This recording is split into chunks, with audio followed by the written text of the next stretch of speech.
Chinedu and Ifeanyi had been best friends for as long as they could remember.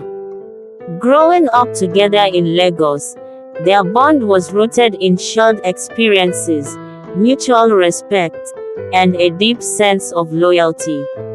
Ifeanyi, a fisherman by trade, had always admired Chinedu's skill as a hunter, often referring to him as the Lion of Lagos because of his strength and bravery.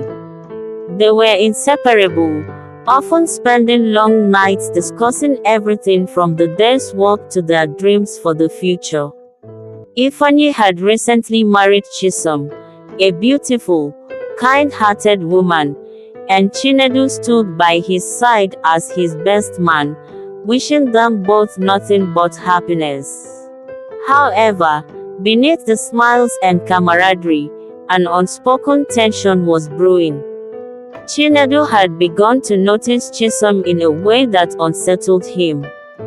Her laughter lingered in his mind long after their gatherings, and her soft touch sent shivers down his spine. He tried to ignore the feelings, pushing them deep down, but the more he saw her, the harder it became.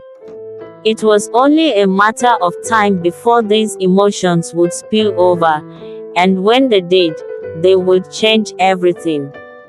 One warm evening, Chinedu visited Ifeanyi's home for dinner.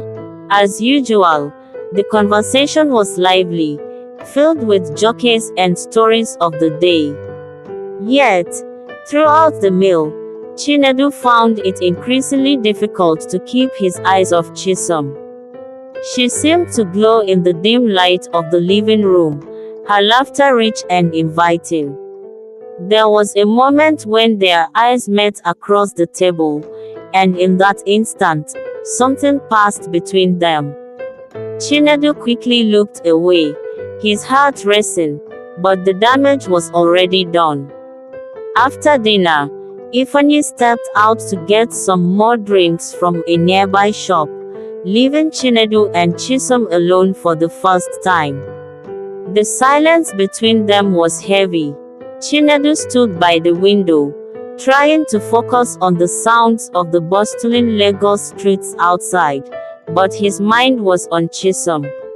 She approached him slowly, standing close enough for him to catch the scent of her perfume. "You've been quiet tonight," she said softly, her voice barely above a whisper.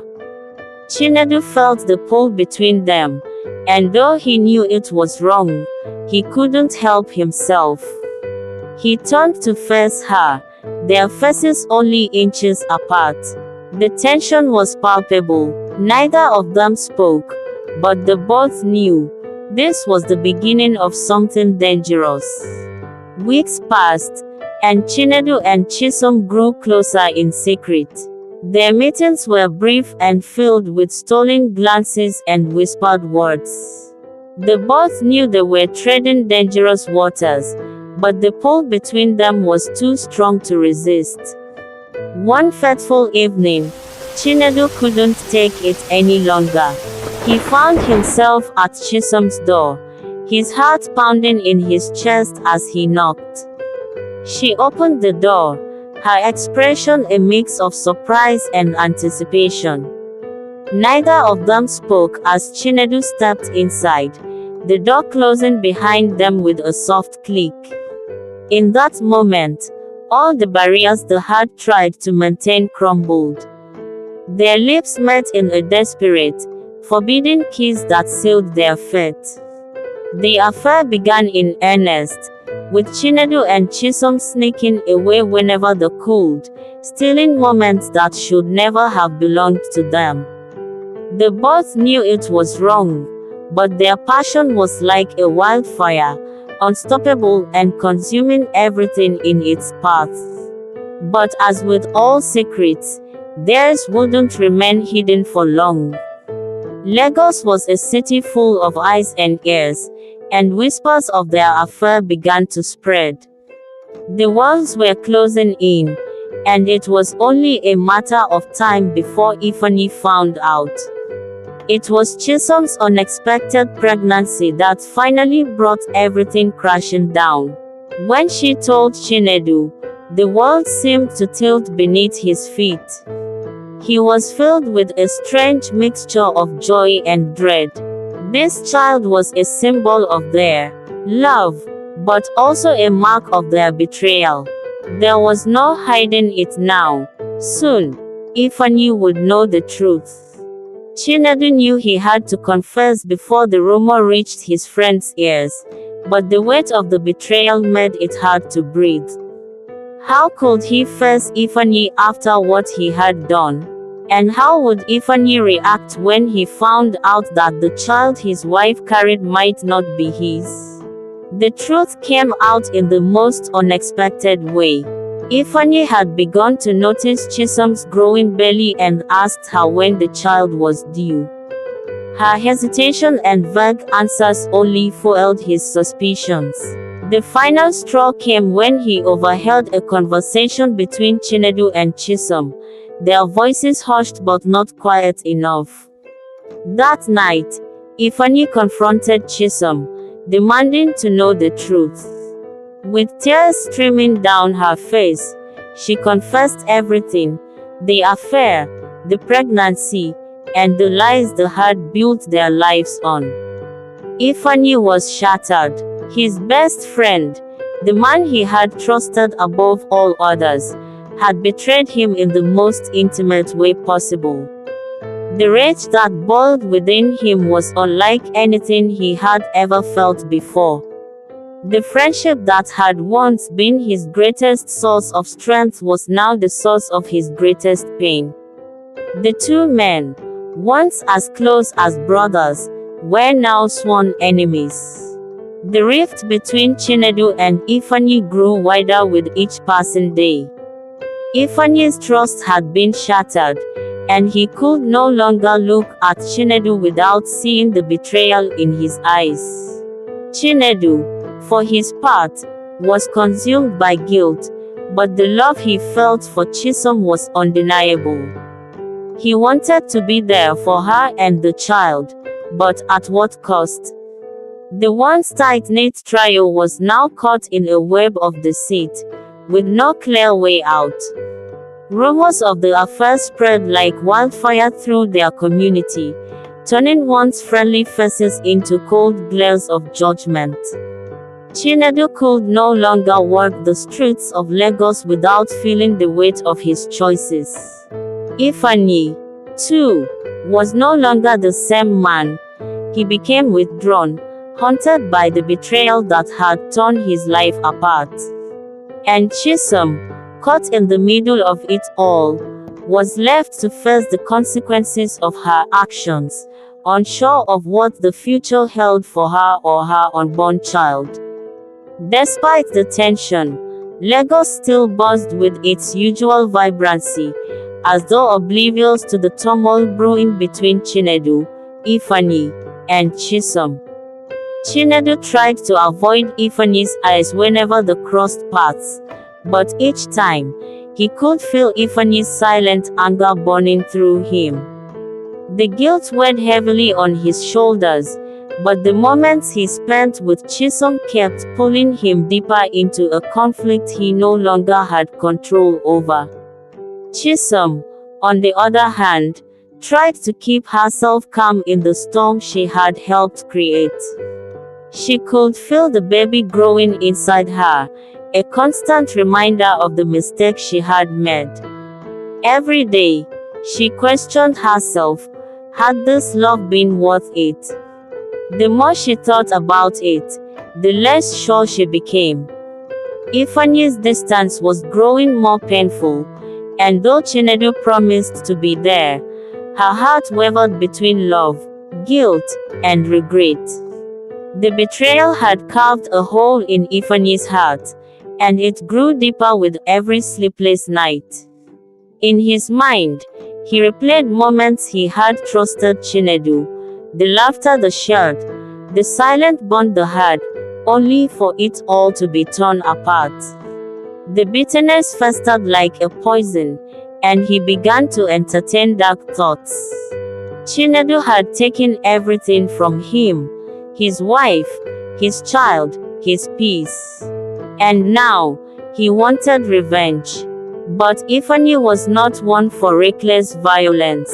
No, his revenge would be slow, calculated, and devastating. He would make Chinedu pay not only with his blood but with his soul. Ifeanyi started observing Chinedu from afar, studying his movements, learning his weaknesses. He wasn't sure when or how he would strike, but he knew that when he did, it would be final. He could feel the darkness creeping into his spirit, transforming him into someone he no longer recognized. Days turned into weeks, and the tension between Chinedu and Ifeanyi grew unbearable. They avoided each other as much as possible, but in a small, tight-knit community, it was only a matter of time before they would cross paths again. Chinedu's hunting trips became longer, often keeping him away from home for days, but even the wilds of Lagos could not offer the peace he sought. One evening, as Chinedu returned from a particularly exhausting trip, he found Ifeanyi waiting at his doorstep. There was no need for words. The air between them was thick with unspoken threats. Ifeanyi's face was a mask of controlled fury, his fists clenched tightly at his sides. For a moment, Chinedu thought this would be it, the moment everything exploded. But Ifeanyi simply smiled, a cold, calculating smile that sent a shiver down Chinedu's spine. "We'll talk soon," he said, his voice dripping with malice. He turned and walked away, leaving Chinedu standing in the darkness, his heart pounding. It was a promise of something terrible to come. Chisom could feel the strain between the two men tightening like a noose around her neck. She feared what would happen if they finally confronted each other, and the guilt of having caused it all became unbearable. She wanted to fix things, but it seemed impossible. Chinedu had become distant, burdened by his own fears, and Ifeanyi's anger had grown into something she no longer recognized. In a moment of desperation, she sought out a local elder, Mama Nkechi, a woman known for her wisdom in the community.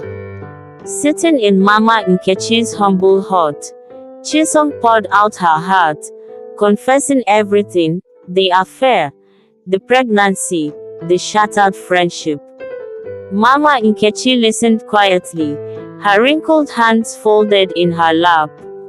When Chisom finished, the elder spoke in a low, steady voice. "You cannot control the fire you've lit, my child.